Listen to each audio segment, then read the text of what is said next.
కాసేపట్లో YCP manifesto విడుదల చేయబోతోంది. తాడేపల్లిలో పార్టీ కేంద్ర కార్యాలయంలో సీఎం జగన్ మేనిఫెస్టోను రిలీజ్ చేయబోతున్నారు.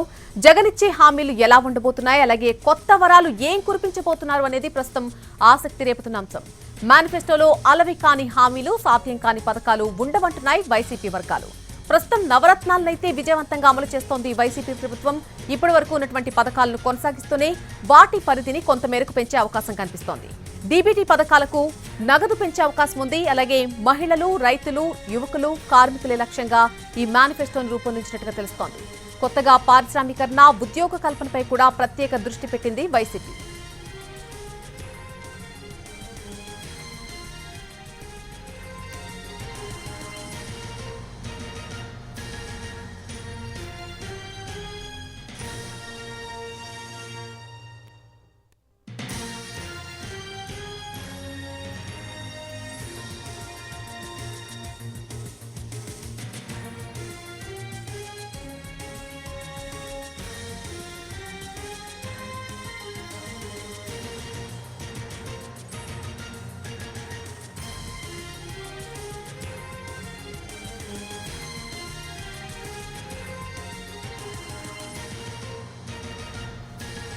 ఇంతకు ముందు ఇచ్చిన పథకాలనే కొనసాగిస్తూ దానికి ప్లస్ అంటూ కూడా యాడ్ చేసి ఈసారి మేనిఫెస్టోను రిలీజ్ చేసే అవకాశం ఎక్కువగా కనిపిస్తోంది. మరి కాసేపట్లో వైసీపీ మేనిఫెస్టో విడుదల చేయబోతోంది. తాడేపల్లి పార్టీ కేంద్ర కార్యాలయంలో మేనిఫెస్టో విడుదల చేస్తారు సీఎం జగన్. ప్రజల్లో, పార్టీ క్యాడర్లో మేనిఫెస్టోపై ఆసక్తి నెలకొనుంది. ఇప్పుడున్నటువంటి పథకాలే కొనసాగిస్తారా, లేకపోతే ఇంకా ఏమైనా కొత్త పథకాలు కూడా ఉండబోతున్నాయా అనే చర్చ అయితే జోరుగా జరుగుతోంది. నవరత్నాలను కొనసాగిస్తూ వైసీపీ మేనిఫెస్టో ఉండబోతున్నట్టుగా తెలుస్తోంది. అలాగే డీబీటీ పథకాలకు సంబంధించి ఆ డీబీటీ పథకాలకు నగదు పెంపు ఉండే అవకాశం కూడా ఇప్పుడు ఉన్నట్టుగా తెలుస్తోంది. ఇక మేనిఫెస్టోలో సంచలన ప్రకటనలు ఏవి ఉండవని మొదటి నుంచి కూడా చెబుతూనే వస్తున్నారు సీఎం జగన్. అలాగే పార్టీ వర్గాలు కూడా అవే మాట చెబుతున్నాయి. అలవి కాని ఎటువంటి హామీ కూడా, సాధ్యం కాని ఎటువంటి హామీ కూడా ఈసారి మేనిఫెస్టోలో ఉండదని ముందు నుంచి చెప్తూ ఉన్నారు జగన్.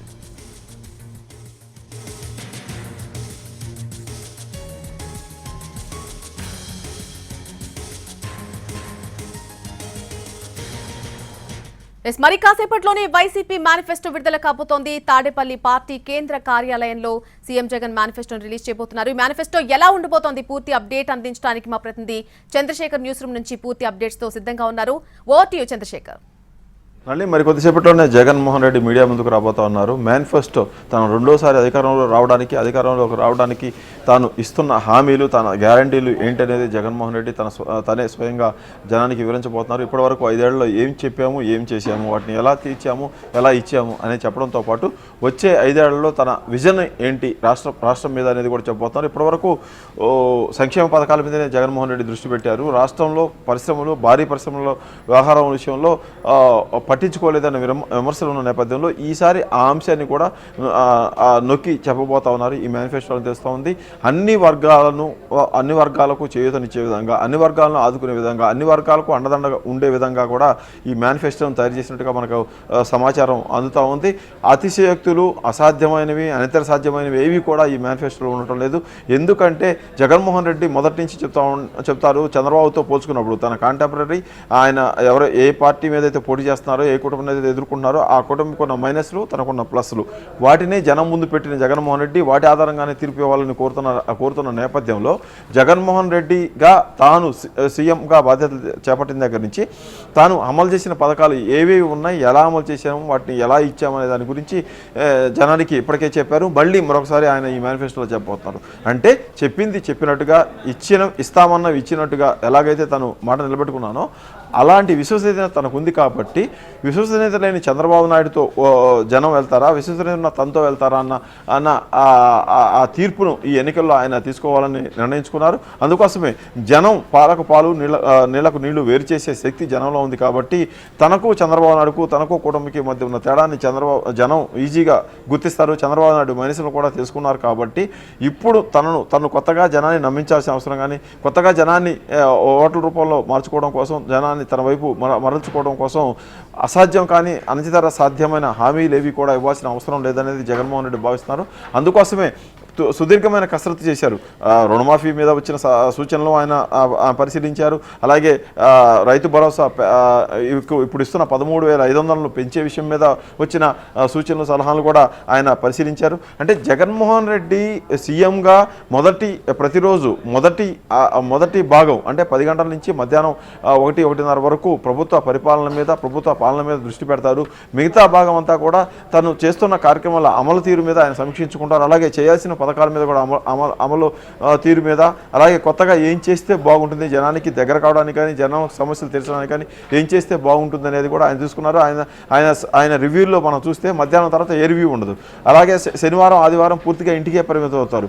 అలాగే ఆయన కసరత్తు అంతా కూడా ఈ రాష్ట్రం చుట్టూ, రాష్ట్రంలో అమలవుతున్న పథకాల చుట్టూ, రాష్ట్రంలో కొత్తగా తీసుకురావాల్సిన కార్యక్రమాల చుట్టూ మాత్రమే జరుగుతాయి. కాబట్టి రాష్ట్రంలో ఉన్న ప్రతి అంశం మీద ఆయనకి పట్టుంది. రాష్ట్ర ఆర్థిక పరిస్థితి మీద ఆయనకు పూర్తి అవగాహన ఉంది. అలాంటి పరిస్థితుల్లో అధికారం కోసమో మరొకదాని కోసమో కానివి, లేనివి, చేయలేనివి చెప్పేదానికంటే కూడా అయ్యేవి, అవడానికి అవకాశం ఉన్నవి మాత్రమే, ఇవ్వడానికి ఛాన్స్ ఉన్న వాటి మాత్రమే చెప్తే బెటర్ అనే ఉద్దేశంతో జగన్మోహన్ రెడ్డి ఉన్నారనేది పార్టీ నాయకులు చెప్తున్నారు. అయితే పార్టీలో కొంతమంది నాయకులు సింపుల్గా గెలవడానికి దగ్గరదారులు వేసుకోవడానికి చూస్తూ ఉన్నారనే ఒక ప్రచారం అయితే జరుగుతూ ఉంది. ఎందుకంటే కూటమి అవతల వైపు నుంచి పోటీగా వస్తున్న నేపథ్యంలో ఇంతకుముందు 155 సీట్లు 151 సీట్లను 25 ఎంపీ సీట్లలో 22 ఎంపీ సీట్లను గెలుచుకున్న వైసీపీ ప్రభుత్వం మళ్ళీ ఆ స్థాయిలో తన గెలుపును, విజయాన్ని చూపించాలనుకుంటే ఇలాంటి పథకం ఏదైనా ఉంటే బాగుంటుంది అనే ఉద్దేశంతో కొంతమంది ఎమ్మెల్యేలు కానీ, కొంతమంది మంత్రులు కానీ, కొంతమంది సీనియర్ నాయకులు కానీ జగన్మోహన్ రెడ్డిని కలిసినప్పుడు సూచనలు చేయడం కూడా తెలిసింది. అయితే వాళ్ళు చెప్పినన్నింటినీ కూడా చిరునవ్వుతో ఆలకించిన జగన్మోహన్ రెడ్డి తాను ఏం చేయగలనో, ఏం చేస్తే జనం తన వెంట ఉంటారో అన్న దాని మీద పూర్తి అవగాహనతో ఈ మేనిఫెస్టోని రూపకల్పన చేసినట్టుగా తెలుస్తూ ఉంది. అందుకోసమే ఆడంబరాలకు పోకుండా, అసాధ్యాలకు పోకుండా ఏదైతే చెప్పారో వాటిని చేయాలనుకుంటున్నారు. ఆ చేసే వాటిలో కూడా ఏదైతే జనానికి అవసరం అవుతుంటుందో ఇమీడియట్గా దాన్నే వాళ్ళు తీసుకున్నట్టుగా మనకి తెలుస్తూ ఉంది. ఎందుకోసం అంటే ఇప్పుడు మనం చూస్తూ ఉన్నాం అమ్మఒడి కింద ఇస్తున్న 13,000 రూపాయలని ఎన్హాన్స్ చేయాలనే ఒక డిమాండ్ ఉంది. ఈ అమ్మఒడి కింద ఇప్పుడు ఇస్తున్న 42 లక్షల మంది తల్లులకు ఏటా దాదాపు 6,800 కోట్ల రూపాయలు ఖర్చు చేస్తూ ఉన్నారు. దీన్ని టీడీపీ కూటమి అధికారంలోకి వస్తే 20,000 చేస్తూ ఉన్నారు. అయితే చంద్రబాబు నాయుడు కూటమి ఇచ్చిన హామీకి ధీటుగా జగన్మోహన్ రెడ్డి కూడా చంద్రబాబును ఢీకొట్టడానికి 20,000 చేస్తారా, లేకపోతే ఆ 13,000కు మరొక 5,000 జత చేస్తారా అనేది చూడాల్సి ఉంది. ఇప్పుడు ఎన్హాన్స్ చేసే స్కీముల్లో అదొకటి ఉన్నట్టుగా మనకు తెలుస్తూ ఉంది. అలాగే 66 లక్షల మంది పింఛన్దారులకు ప్రతి నెల 1,900 కోట్ల రూపాయలను ఈ పింఛన్ల రూపంలో ఇస్తూ ఉన్నారు. దీన్ని పెంచాలనే ఆలోచనలో కూడా జగన్మోహన్ రెడ్డి ఉన్నట్టు తెలుస్తూ ఉంది. గత 5 సంవత్సరాల్లో ఎలాగైతే ఏటా 250 రూపాయల చొప్పున తాను మేనిఫెస్టోలో పెట్టినట్టుగా 2,000 రూపాయల పింఛన్ను 3,000 రూపాయలు చేయడానికి ఏదైతే హామీ ఇచ్చారో ఆ హామీ నిలబెట్టుకోవడానికి ఏటా 2,250 రూపాయల చొప్పున దాని మొత్తాన్ని 2,500, 2,750, 3,000 రూపాయలు తీసుకొచ్చారు. అలాగే వచ్చే 5 ఏళ్లలో కూడా ఇదే పద్ధతిలో ఏటా 2,250 రూపాయల చొప్పున పెంచుకుంటూ పోవడం ద్వారా ఈ 5 ఏళ్ల చివరి నాటికి 4,000 లేదా 4,250 రూపాయలు పింఛను ప్రతి లబ్ధిదారుడు అందుకునే విధంగా కూడా చేసే ఆలోచన కూడా జగన్మోహన్ రెడ్డి దగ్గర ఉన్నట్టు తెలుస్తుంది. అంటే దాదాపు 90-80 లక్షల మంది రైతులు అందుకుంటున్న రైతు భరోసాకి, అలాగే 66 లక్షల మంది పింఛన్దారులు అందుకుంటున్న పింఛన్లకి సంబంధించి ప్రధానంగా ఒక నిర్ణయం తీసుకునే అవకాశం ఉంది. దీంట్లో కూడా ఆర్థిక వెసులుబాటును జగన్మోహన్ రెడ్డి చూసుకుంటున్నారు. ఇప్పుడు ఇస్తున్న 66 లక్షల మంది పింఛన్దారులు ఈ వచ్చే 5-6 నెలల్లో ఇంకో 2-3 లక్షలు యాడ్ అయ్యే అవకాశం ఉంది. అంటే దాదాపు 70 లక్షలకి ఆ పింఛన్దారుల సంఖ్య పెరుగుతుంది. అలాగే వాళ్ళకి 250 రూపాయల చొప్పున పింఛన్ పెంచుకుంటూ పోవడం వల్ల ఏడాదికి ఎంత భారం అవుతుందో అనేది లెక్క కూడా వేసుకున్నారు. ఆ భారం పడిన మొత్తాన్ని ఏ రంగం నుంచి తీసుకోవడానికి వీలుంటుంది ఆర్థిక పరంగా అనేది కూడా జగన్మోహన్ రెడ్డి లెక్కలేసినట్టు తెలుస్తుంది. దాన్ని కూడా ఆయన జగన్మోహన్ రెడ్డి ఇక్కడ వివరించే అవకాశం ఉంది. అలాగే రైతు భరోసాకు సంబంధించి యాక్చువల్గా నవరత్నంలో ప్రకటించినప్పుడు జగన్మోహన్ రెడ్డి ఏటా 12,250 చొప్పున 4 ఏళ్లలో 50,000 రూపాయలు ఇస్తాను రైతు భరోసా కింద అని ప్రకటించారు. అయితే ఆ తర్వాత కేంద్రంలో అధికారంలోకి వచ్చిన బీజేపీ తాను కూడా రైతుల కోసం కొంత ఆర్థిక సహాయం చేస్తానని ప్రకటించడంతో కేంద్రం నుంచి వస్తున్న డబ్బుల్ని తన పథకంలో కలిపేసుకోకుండా 12,500 రూపాయలను ప్లస్ కేంద్ర ప్రభుత్వం ఇచ్చిన 1,000 రూపాయలను కలిపేసి 13,500ను 4 ఏళ్ల పాటు అమలు చేస్తాన్న దాన్ని 5 ఏళ్ల పాటు చేశారు జగన్మోహన్ రెడ్డి. ఇప్పుడు రైతుల సంఖ్య కూడా ఎక్కువ ఉంది, రైతులు ఇప్పుడిప్పుడే కోలుకుంటున్నారు కాబట్టి ఆ రైతులకి మేలు చేసే విధంగా రైతు భరోసా కింద ఇప్పుడు ఇస్తున్న 13,500 రూపాయల మొత్తాన్ని కూడా మరికొంత ఎన్హాన్స్ చేయడానికి కూడా జగన్మోహన్ రెడ్డి సిద్ధపడినట్టుగా తెలుస్తోంది. దానికి సంబంధించిన లెక్కలు కూడా ఆయన వేసుకున్నట్టుగా తెలుస్తోంది.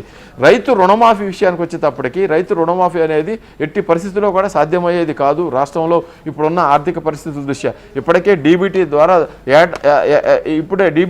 2,75,000 కోట్ల రూపాయలను 5 ఏళ్లు ఇచ్చాం కాబట్టి మళ్ళీ ఈ 2,75,000 కోట్ల రూపాయలు ఇప్పుడు ఎన్హాన్స్ చేస్తున్న పథకాలను కలుపుకుంటే దాదాపు 3 లక్షలు 3.5 లక్షల కోట్ల వరకు వెళ్ళే అవకాశం ఉంటుంది కాబట్టి 3.5 లక్షల కోట్ల రూపాయలు డీబీటీ ద్వారా జనానికి ఇవ్వాల్సి ఉంటుంది కాబట్టి ఇప్పుడు దానికి అదనంగా 50,000 కోట్ల రుణమాఫీ పేరుతోటి మరొక 25,000 కోట్ల రుణమాఫీ పేరుతోటి లేకపోతే మరొక 1,00,000 కోట్ల రుణమాఫీ పేరుతోటి పెట్టుకోవడం వల్ల ఆర్థిక భారం పట్టడంతో పాటు ఇప్పుడు ఇస్తున్న పథకాల అమలు కూడా ఇబ్బందికరంగా మారే అవకాశం ఉంటుంది కాబట్టి ఆ చెడ్డ పేరు తెచ్చుకోవడం తనకు ఏమాత్రం ఇష్టం లేదని జగన్మోహన్ రెడ్డి చెప్తా ఉన్నారు. అందుకోసమే రుణమాఫీ అనే దాన్ని పక్కన పెట్టి రైతులకు ఏటా వాళ్ళ ఆర్థిక పరిస్థితులను నిలదొక్కునే విధంగా చేయడం కోసం వాళ్ళకు పెట్టుబడి సాయంగా ఇప్పుడు అందిస్తున్న 13,500 రూపాయలను మరికొంత పెంచి ఇవ్వడం ద్వారా రైతుల మన్ననలు కూడా రైతుల ఆదరణ కూడా పొందాలని జగన్మోహన్ రెడ్డి చూస్తున్నారు. ఇప్పుడు ఆపకుండా ఎప్పటికప్పుడు ఈ డబ్బులన్నీ ఇచ్చున్నాం కాబట్టి అలాగే అదేవిధంగా జగన్మోహన్ రెడ్డి ఎంత ఇస్తానని చెప్పినా ఎప్పుడు ఇస్తానని చెప్పినా ఖచ్చితంగా ఇస్తారు కాబట్టి ఆ నమ్మకాన్ని రైతుల్లో ఉంచడం కోసం జగన్మోహన్ రెడ్డి ఈ రైతు భరోసా విషయంలో కొంత నిర్ణయం తీసుకున్నట్టు తెలుస్తూ ఉంది.